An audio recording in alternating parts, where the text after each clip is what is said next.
Close your eyes. Make a silent wish. At kapag ready ka na, blow Madison's candle. 1, 2, 3, blow.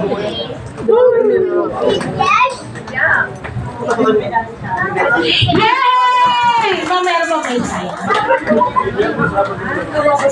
Yay!